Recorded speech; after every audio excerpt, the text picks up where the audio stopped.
So flight ticket నాదే, match ticket నాదే, సొంత ఖర్చుతో కొలంబో వెళ్ళా, వైసీపీ సొంత మీడియాలో అసత్య ప్రచారం, ఎక్స్ వేదికగా ఖండించిన మంత్రి. సో నిన్న ఇదొక పెద్ద దుమారం ఆంధ్రప్రదేశ్ రాజకీయాల్లో. నారా లోకేష్ కొలంబోకి వెళ్ళి ప్రభుత్వ ధనంతో బ్రహ్మాండంగా జల్సాలు చేస్తున్నాడు.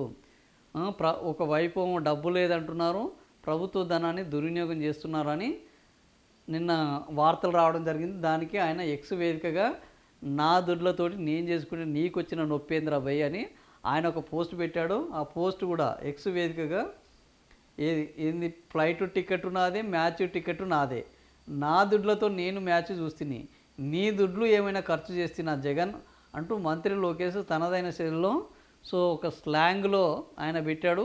అది నిన్న బ్రహ్మాండంగా వైరల్ అయింది. సో ఇప్పుడు ఈయన ఫ్లైట్ టికెట్ ఆయనే తీసుకున్నాడా, మ్యాచ్ టికెట్ ఆయనే తీసుకున్నా, ప్రభుత్వానికి సంబంధం లేదని ఫ్యాక్ట్ చెక్ అనే ఒక సంస్థ, అది కూడా ఈ మ్యాచ్ టికెట్ ఆయన ప్రభుత్వానికి సంబంధించింది కాదు, ఫ్లైట్ టికెట్కి సంబంధించిన డబ్బులు కూడా ప్రభుత్వానికి కావు అని ఫ్యాక్ట్ చెక్ అనేది కూడా ఈ కొలంబో వ్యవహారంలో ప్రభుత్వ డబ్బులు ఏమాత్రం దుర్వినియోగం కాలేదని చెప్పారు. బట్ దీని మీద కూడా ఇప్పుడు ఓ చర్చ నడుస్తున్నది. సో కొలంబోకు ఈయన ప్రభుత్వ డబ్బులతో వెళ్ళారనేది జనాలు ఎవరి మాట నమ్ముతారు? నిజంగానే ఇప్పుడు ప్రభుత్వంలో ఉన్నవాళ్ళు ప్రభుత్వానికి వ్యతిరేకంగా నివేదికలు ఇచ్చే పరిస్థితి ఉందంటే లేదు. సో ప్రభుత్వంలో ఒకవేళ ఇట్లాంటి విషయాలు బయటపడితే నేను నిజంగానే తీసుకొని వెళ్ళానని చెప్పే ధైర్యము నాయకులకు ఉండదు. కానీ ప్రతిపక్షాలు వీటిని బయట పెట్టాలి. మొన్న లడ్డు విషయంలో ప్రతిపక్షాలు బయట సిబిఐ రిపోర్ట్లో వచ్చిన అంశాన్ని వాళ్ళు బయటకు తీసుకొచ్చారు.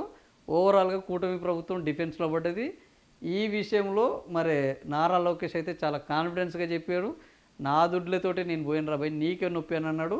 మరి ఈయన దుడ్లా కాదా ఇప్పుడు వైసీపీ దాన్ని బయటకు తీసుకొచ్చి జనాలను నమ్మించగలదా లేదా అనేది చూడాలి.